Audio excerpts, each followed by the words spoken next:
সকালবেলা বলো মার ওই যে বললাম, তা মা কি করছে আজকে ভর্তা করবে, মানে এই দুপুরটার তো গেলই খাওয়ার সাবজেক্ট। তো মা এখন হচ্ছে সকালে আমাদের উঠতে উঠতে 11টা বেজে গেছে। তো মা হলো যে এখন তো 12টার দিকে, তো এদের একটু ভাত ভর্তা খাওয়াই।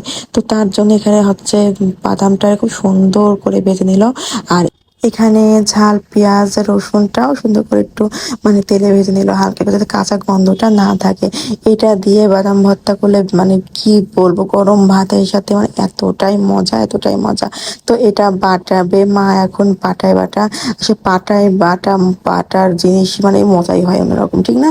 আর যদি হয় ভর্তা, আমি ভাবতেছি মাকে বলছি যে এবার বাসায় গেলে না আমিও ব্লেন্ডারে কোনো মশলা করব না, আমিও পাটায় বেটে যতটুকু লাগে আর কি পাটায় বেটে করে ফেলবো। আর পাটায় বাটাতে একটা উপকার হয়, যেটা আমাদের ভুঁড়িটাও কমে যাবে, আমাদের শরীরের ভিতরে একটা ব্যায়াম হয়ে যায়।